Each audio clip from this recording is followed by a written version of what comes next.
What's going on, everybody? It's Joe from the Acceptable Casualties, and we're here today to go over Sons of Mars. We're going to be going over combat in the arena.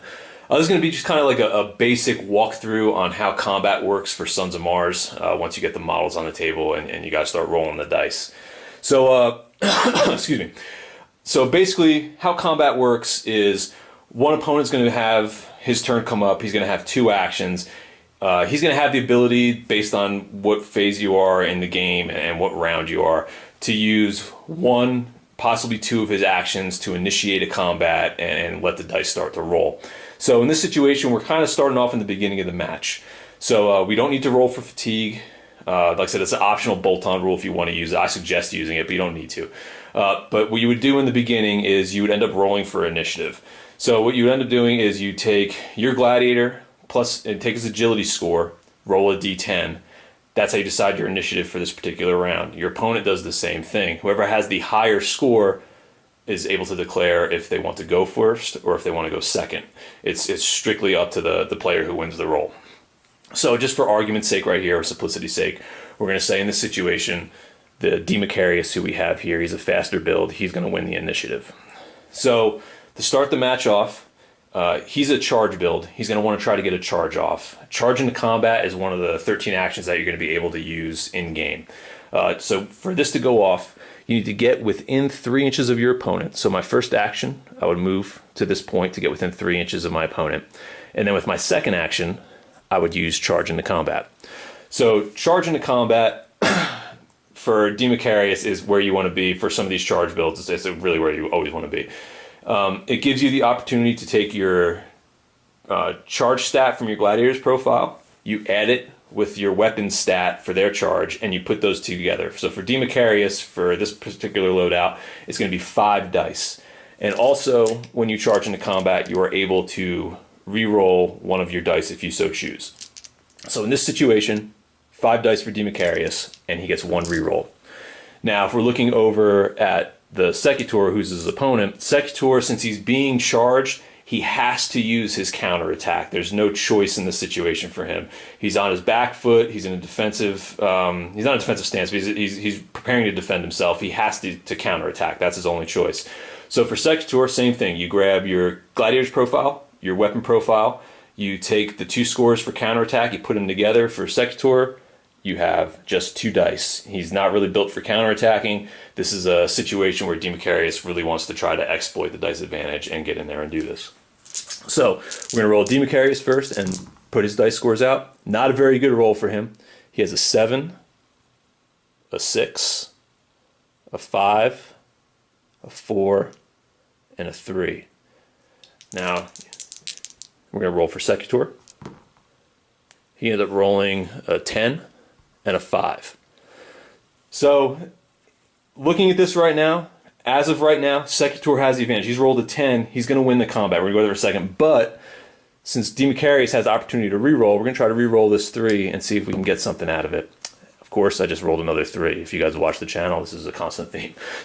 So right now, even though Demacarius went in there with 5 dice, it had an over 2-to-1 advantage as far as potentially doing damage to Secutor.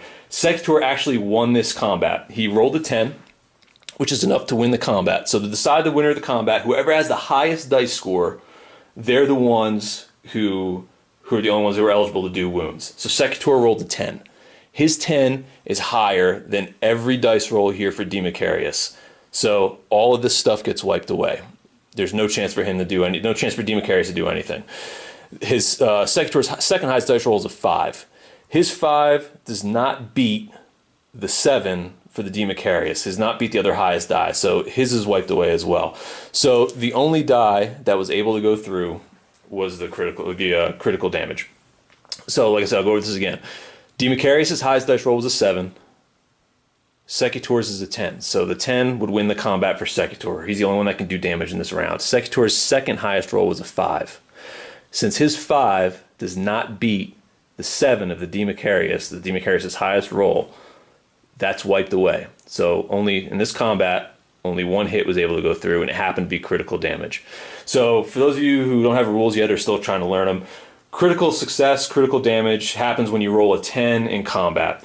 Before your opponent rolls their armor save, if you're the one who's rolled the 10, you have a choice. You can either do double damage, which means you can possibly take away 2 wounds on a failed save, or you're able to activate one of your skills.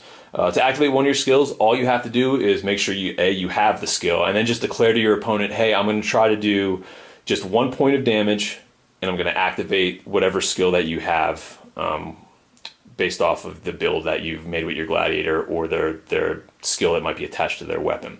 And you have to declare this before your opponent rolls his armor save. Also, all critical success saves have to be done at the beginning of the combat. So it has to be, if you have, say, like one of these hits and then another one went through, you have to declare this one first and figure out what happens with it first, because in some cases, some of the skills that might be attached to this critical success save might affect other saves down the road, whether it's you might knock a guy prone or you might break his shield. So you always want to do the critical success saves first and then do the rest of the normal saves afterwards. So in this case, just for simplicity's sake, we're going to say I'm just going to go for double damage against the Democarius. So the Democarius, his base armor is a +2. That's in his regular profile for his class, is a +2. He does not have a shield, so he does not get a bonus in the weapon section. It'll just be a 0. Like there'll be nothing there.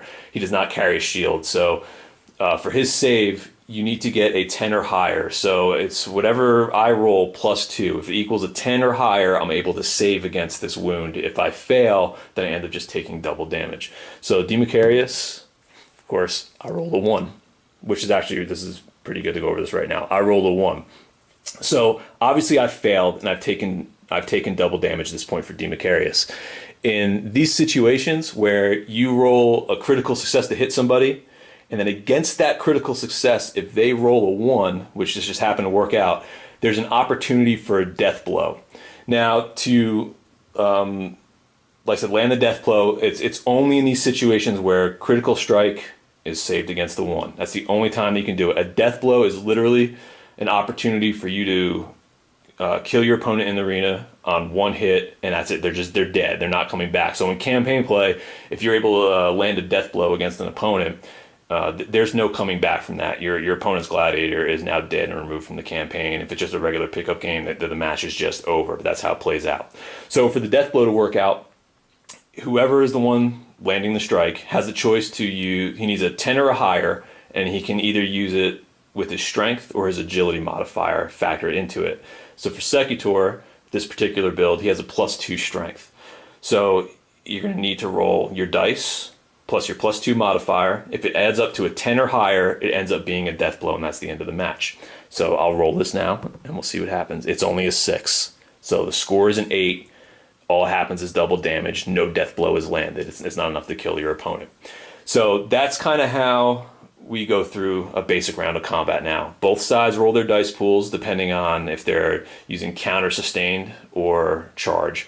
You decide, you add your gladiator's profile plus your weapon profile. That's how you get your dice pools. You roll them together. Whoever has the highest dice score is the one who wins the combat. Any die that he has that is higher than his opponent's highest dice score registers as a hit. After you figure out which one's hit, you then just roll your opponent's armor save. If his armor stat plus his dice roll equals a 10 or higher, then the wound is saved against, and that's it. You've just done your first combat. So I'm going to pull these dice off here, and this was charging to combat. That was the way to look at it. And that the way that everything happens, it happens the same for every type of combat. The only difference is what kind of dice pool you're going to use. So we just did charge into combat. The other way that you can do this is going to also be move into combat. This is something a Secutor would probably use more than Democarius, so we'll be moving them for this fight. So for the Secutor, for move into combat, you're not charging in. You're not running in recklessly, trying to just catch your opponent on their back foot and just with a flurry of attacks.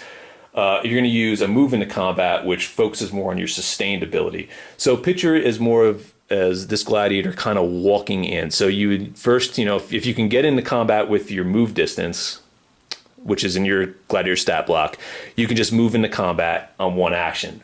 But if it's outside of your move distance, obviously you have to burn 1 action to get maybe a little bit closer, and then your second move action you would use to move into combat.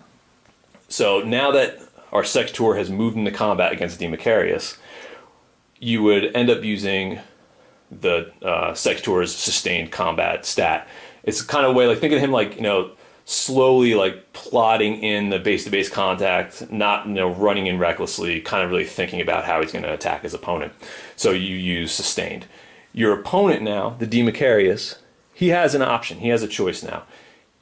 Since you're taking your time moving into combat, he can say, all right, I'm going to set myself and I'm going to use my counterattack stat right now, and that's what I'm going to use to defend against you walking in using your sustained attack. So you have a choice. You can hold your ground where you're standing at, and you can just use your counterattack dice pool. This works better for certain classes more than others. For D. Macarius, his other option, or any gladiator's option, should I say, if you're fighting against somebody who's moving into combat, you have the choice to meet your opponent halfway and use your sustained stat. So as your opponent, visualize it like this. Your opponent's taking his time moving in, he's stalking you, he's moving in, closing ground slowly.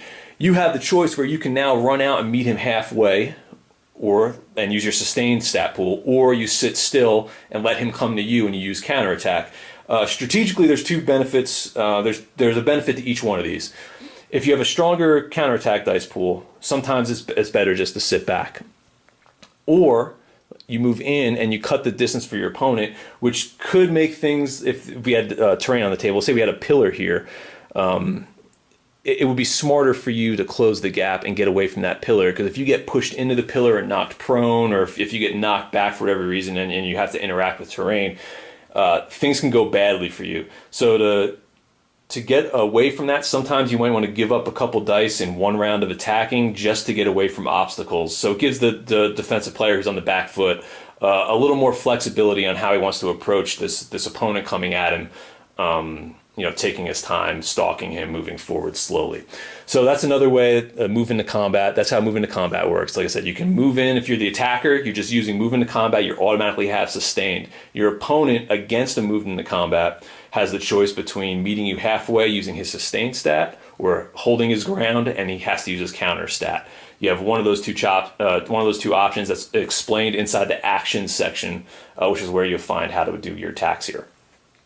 And last but not least, the other way that you're going to find the basic style of combat is if you're already locked in. If you and your opponent are already locked in combat from the previous round and just carried over to this point right here, you're always going to use your sustained combat. No one's charging in. You're standing toe-to-toe. There's no room for counterattacking here. It's like I said, you're just locked in. It's sustained combat. So you're always going to use your sustained profile stat plus your sustained weapon stat, and that's how you'll end up resolving these combats. So those are the three basic type of combats that you're going to get into in Sons of Mars, and how to kind of resolve your combats. One last thing I'll leave a note on here, because it does come up in play. It's the defensive stance. It's not a super common thing to use in the game, but it does have its place. If you check in the action section, it'll go over a full run of how to use it. But for defensive stance, think of it as a way where maybe you have a lot of fatigue on your guy and you're not in a good position now to maybe defend yourself, or maybe you're down to like minimum wounds. It's like late in the fight, you can only take one or two more hits, or you're going to lose and you'd rather kind of walk away with the draw. Or maybe you're just in a position where you don't feel like you using a counter or sustained attack is going to be beneficial.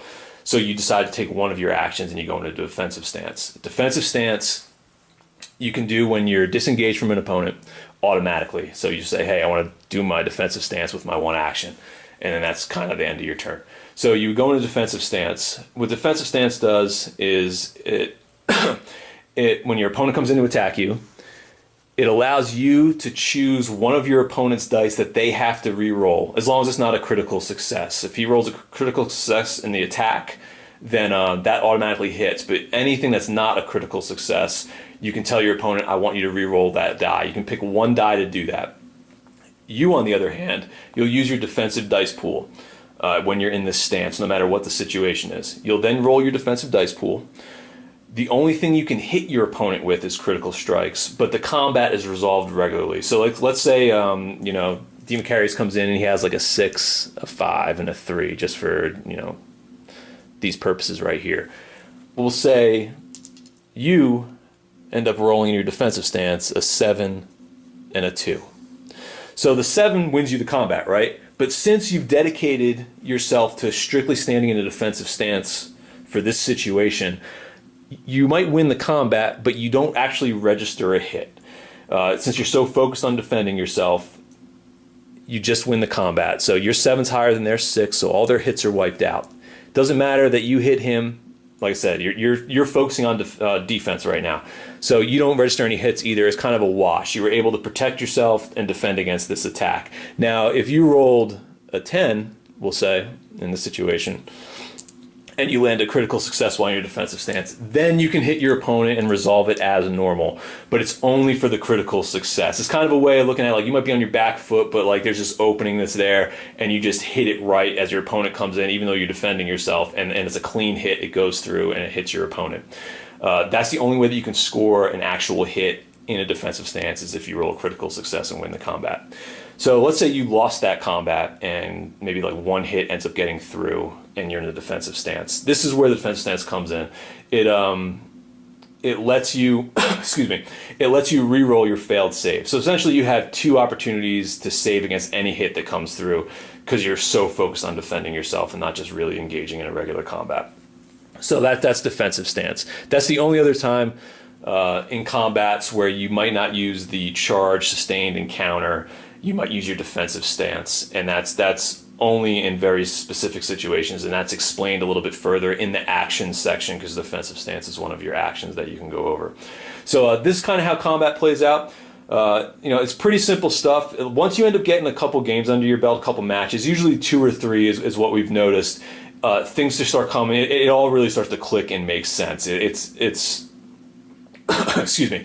It's a very simple combat system that really opens up a lot of options and strategically as far as how you want to attack your opponent. It's not just the same static dice pools for every situation. So as you start playing the game more, you'll start really understanding the importance of positioning, when to attack, when to defend, and when to really try to get your opponent on the back foot. And as I said, in resolving combat, it's the same thing. It all really seems to click together after you've given the game like 2 or 3 matches. It really starts to come together. So just keep rolling the dice and just let it sink in. And at first you might look at it and be like, I'm not sure about it. I'm not sure how this works out, but really, just refer to the rule book. There's a really good example in there, as well as the demo game, and just play and pretty quickly it'll end up sinking in second nature. And like I said, if you guys ever have any questions about any of this stuff, just end up going over to acceptablecasualty.com. You can send me a message there, or go over to our Facebook page and you can send me a message there, and I'll get back to you guys as quick as possible and try to help you resolve any issues you guys have with the games.